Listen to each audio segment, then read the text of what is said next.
So recently, Destiny's director Luke Smith did something he doesn't usually do. He did a tweet. You are not prepared. So what exactly are we not prepared for? We'll be finding out in this video. We're also gonna point and laugh at the lame Titan tribute in the tower. It's shit. And we're gonna point and laugh at the worst quest step in Destiny's history. Complete 9 million public events, F me. We're also gonna look at the major loot changes coming in year 4, and Bungie's low-key announcement that Destiny 2 is coming to the new Xbox and PlayStation 5. Plus some other interesting stuff that I did in Destiny, so yeah, let's effing well do this. But first, a word from this video's sponsor, Raid Shadow Legends, a free-to-play RPG stuffed with loot and hundreds of unique upgradable champions. There's always a new tournament to enter in which you compete against the entire Raid community. I'm currently grinding the Dragon Tournament. Enter the dungeon and defeat the Dragon boss to earn artifacts and tournament points. And as you can see from the global leaderboard, your boy MoreConsole is currently second. The more points you earn, the better the loot. And it ain't just dragons you'll be facing in tournaments. There's ice golems, giant spiders, fire knights, and a brand new arena tournament. So yeah, take part, earn points, climb the leaderboard, and get that loot. Now brand new players get free loot, this rare champion Grumbler and 100,000 silver. You'll find your rewards in your inbox on the home screen right here. Simply click on it and collect your rewards. So yeah, to play Raid for free on Android, iOS and PC, click the link in the description box below.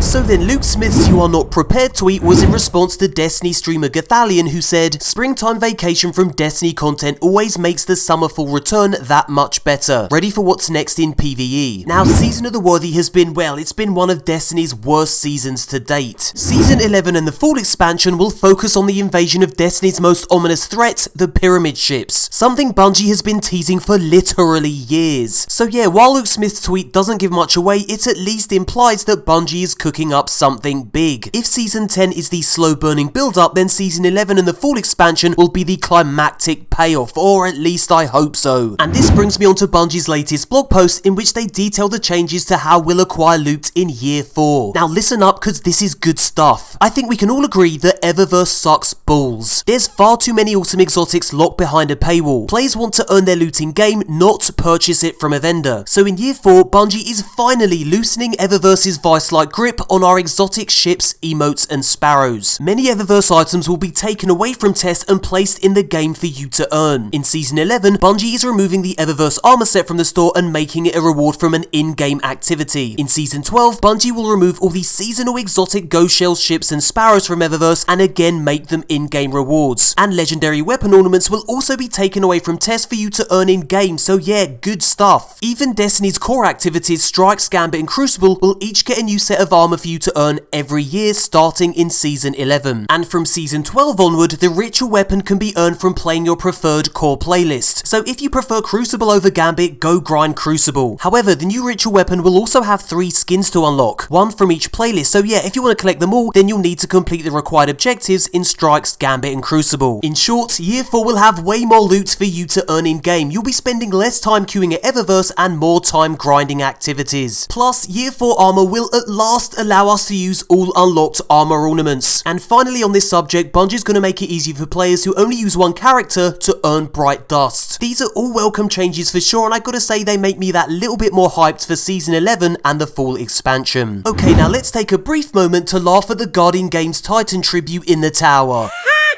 Yeah, that'll do it, I think. Right then, next up, good lord, it's the new quest for the shoddy Felwinter's Lie, specifically the first quest step that requires the community to grind 9 million Seraph Tower public events. Now, unsurprisingly, absolutely no one was happy about this ridiculous objective. Having to grind out an existing activity that was tedious to begin with 9 million times in order to progress the Felwinter quest. And not only that, Bungie ramped up the difficulty of this event to make it even more of a chore to complete. Now, after 24 hours of this quest going live, progression can only be described as painfully slow. I've lost count of the times that I've spawned into empty public events. It feels as though players just can't be bothered, and honestly, I can't blame them. Now, here's a bit of breaking news. In response to the overwhelmingly negative feedback, Bungie has nerfed the Seraph Tower difficulty. Champions now have reduced power levels, making them easy to kill, and event progression has been made easier. Plus, every successful completed event rewards a 5 times multiplier, which will be increased to a 10 times multiplier on the weekend. Now, I put this to the test, and yes, it's definitely easier to complete this event. Each phase now progresses you 10% instead of 9%, meaning you have one less phase to complete overall. So yeah, with one less phase to mess up, it should now also be easier to earn the hard-coded victory triumph that you need if you want to unlock the almighty seal. The question is, will this change tempt enough players back so that we can get this tedious quest step over with? If not, we've got a long wait to get our hands on that shotty. Next up, we're going to look at a little clip from inside Xbox's latest livestream. A clip that shows all the major third-party publishers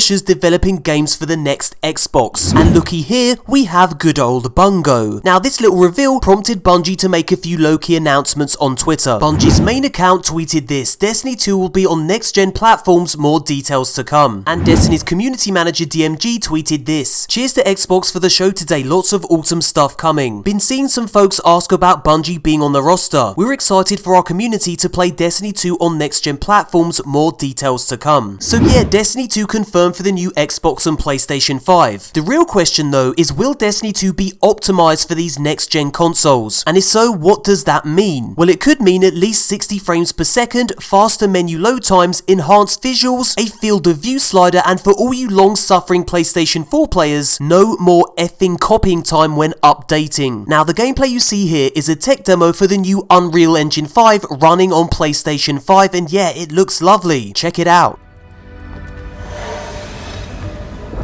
The portal, it's open. Don't fail me now.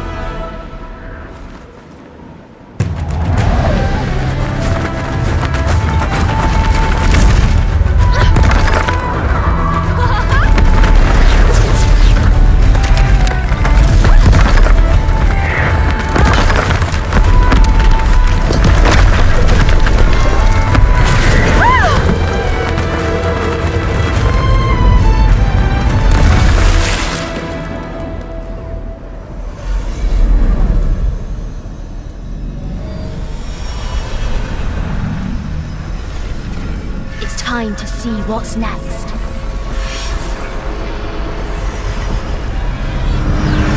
Next up, I was running a random Prestige Eater of Worlds raid and I was pleasantly surprised when I got the Telesto catalyst to drop. To be honest, I forgot that this thing even existed, and I was even more surprised to learn that you don't need to kill stuff with this weapon to unlock the catalyst. Instead, you need to visit Brother Vance on Mercury and collect an exotic artifact, Gift of the Lighthouse. You then need to take your Telesto to the nearby forge and hey presto, you now have a fully masterworked weapon. And I didn't have to kill a single enemy to do it. Nice. And in case you were curious, the catalyst increases your magazine size from 4 to 7, so yeah, let's put this thing to the test.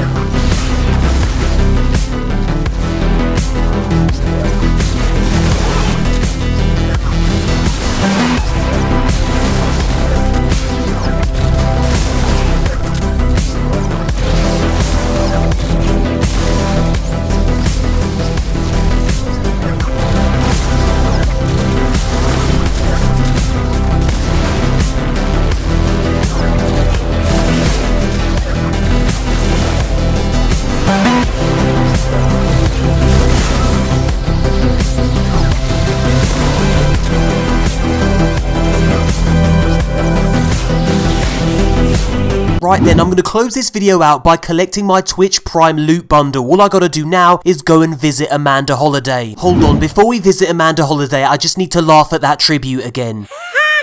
Yeah, that's much better. Okay, so what have you got for me, Amanda Holiday? Let's have a look at your Twitch Prime exotic goods. Come on, show them up. Right, Death to Kells, I've already got that.